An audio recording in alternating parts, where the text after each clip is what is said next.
Hey folks, welcome back to Failure Retirement. So I told you before in one or two videos that I was going to kind of review the construction process of some of my other custom toys. I did one already on the two Tonka customs I have, and so this time we're going to talk about the hot rods for a minute. So this particular one right here, it started out as a Buddy L surf and dump. And if I figure out how to do it, I may try to find a picture and maybe embed it in here somewhere. But honestly, if you folks are watching YouTube, you know how the Google machine works. Just Google Buddy L Surf and Dump, and you'll see what this looked like original, and you'll see how far it is from an original surf and dump. Like, there's not much comparison, if I'm being honest. And honestly, also, those little Buddy L hot rods and honestly some of the Nylint hot rods, I never really started looking for them until about a year ago because they just didn't really do much for me. I was just originally kind of into trains and farm toys, and then that kind of morphed into trucks, vintage trucks, and Topkey construction equipment. And really, the last few years, it's been all about Smith Miller trucks, Topkey. But then I saw a couple of these surf and dumps, and I just kind of started getting some ideas cooking in the old meat grinder upstairs. And well, this kind of idea just kind of took shape and grew, and it's wrong on many levels, but I don't know, it works for me. So here's kind of what happened here. So first of all, I took the old surf and dump and I just completely disassembled it, and I just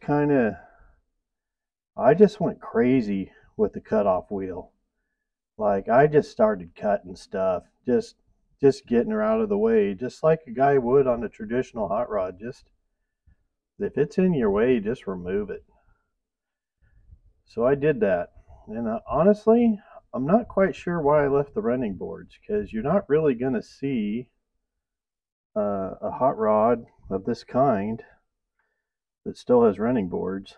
But I just kind of felt like this being a toy and them pipes being plastic, like there's nothing there to protect those pipes from just getting snapped right off, as a kid's playing with it.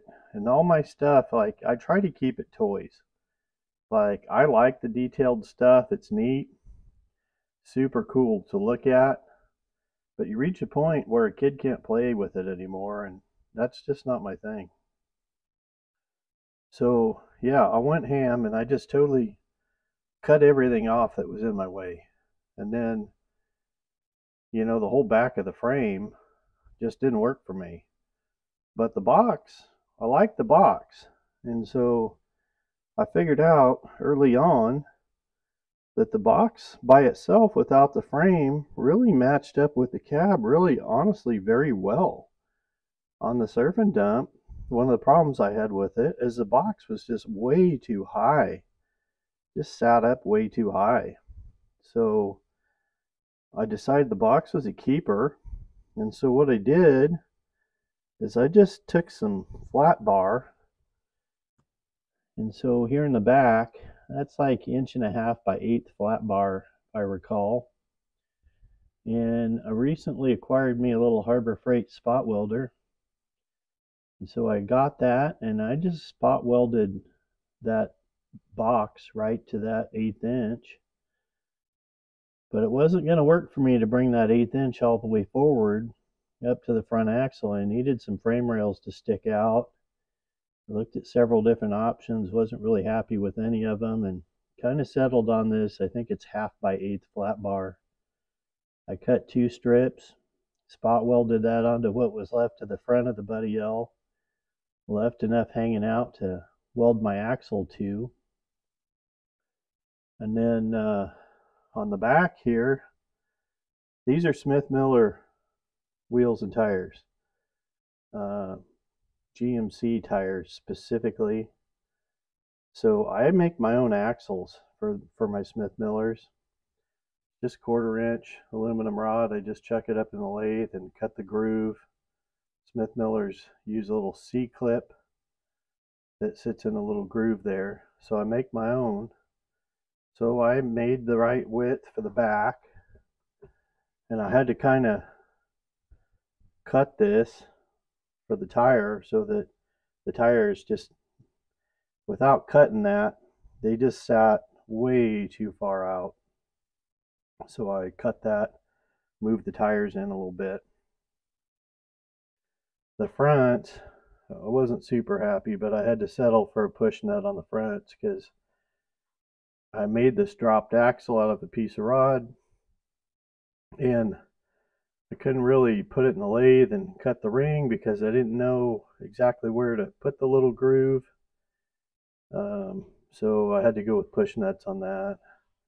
And I made me a jig and used my torch and heat this rod and bent it to get the dropped axle how I wanted it. And it, even with the jig, it took some playing around to get it so the tires were relatively straight and get the drop even on both sides. That was a kind of a trick. But I just MIG welded it on to that frame rail that I stuck out there. And then while I was working on the front of this, I was kind of pondering. The Buddy L headlight sat on this bar here across the radiator, but they were broke off, and I just shortened them up a little bit because they were already broke. And then it hit me. Well, I had these Smith Miller, these are L Mac headlights. I had these two in my junk drawer. They come on the truck or come with a box of parts or something. And so just for comparison, here's a Smith Miller L Mac. I don't think I've shown this before because I just recently painted it. It's a custom I'm working on, and it's not very custom. It's mostly just a custom color. But these L Mac headlights have a stem that goes down into the fender. And these two I used on the Buddy L, the stems were broken, and somebody had drilled and tapped one of them with the number 4 screw. And so I just drilled and tapped the other one, put a number 4 screw. You can see it. I just drilled a hole in the frame rail. There's the screw heads right there. So just real simple. I kind of had to sand the bottom of the broken stem flat so they'd sit somewhat decent. And just screwed them to the frame rail. Just really very happy with how that came out. And then I was showing my boy, and he said, well, you need holes up there. Like real rat rods, they always got holes up there. And these roofs were originally red, and I never liked that at all. And so I'd already painted this black, but I just made me a little jig and drilled these holes out. And I don't know, it's hard to see in the picture, but they're actually red inside, which I think is kind of cool. Also, going back to the Smith Miller over here, the GMC and the L Max, the early L Max, use the same wheels. And so you can see that these are the same wheels that the black L Mac has, but these have the smaller GMC tires. Mostly because of the scale of the truck. I just didn't want the tires to be L Mac big. And then while the guy had this all apart, the seat was out of it and everything, and had a little leftover fabric, and just glued that on there, reupholstered it, did the inside of the door. That's the original steering wheel that was in the truck, Buddy L steering wheel. And then I welded the nail down to the frame down below, bent it a little bit, and welded her in there. And then got this skull. I got a sack of these skulls from the Amazon machine. I don't know, a sack of 100 of them or something for few dollars. And so I just picked one of them out, glued them on the top here. Just seemed rat rod appropriate. But this thing, you know, it rolls, it works. And that's just kind of a quick rundown. I guess I could kind of cover the back here. I was kind of wondering about the back, but a lot of these guys, you know, they have either nothing or some wood or something in the back. So I just made this little wood platform out of some scrap wood I had, and it just sits in the back.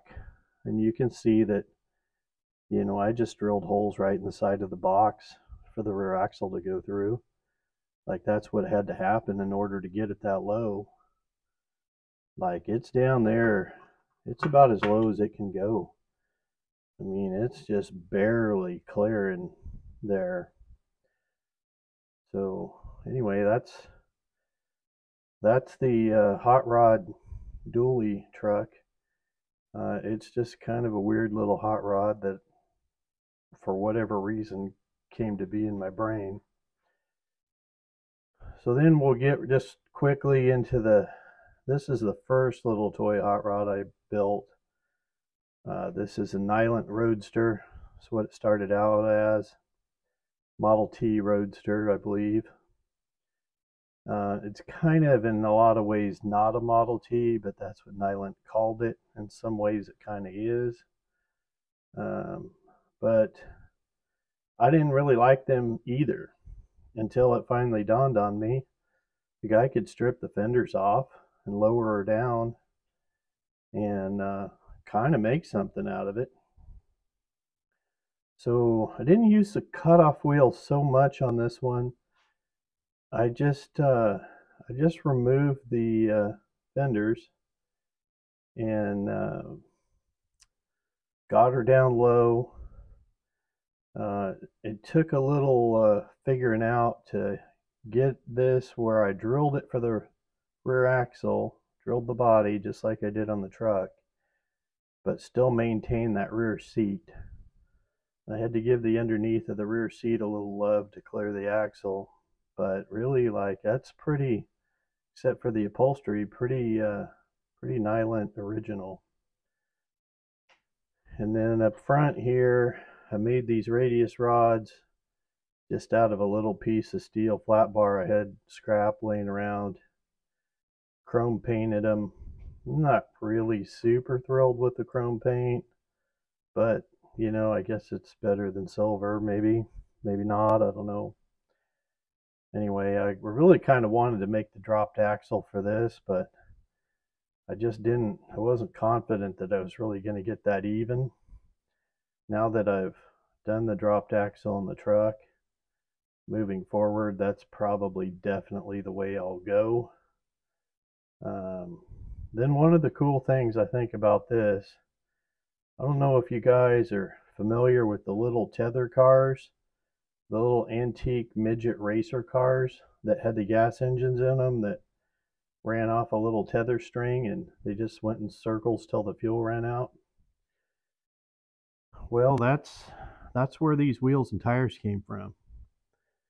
And I got the front tires in a box of parts I bought at an estate sale. I didn't really know what they're for and what I was going to use them for, but I needed other stuff in the box.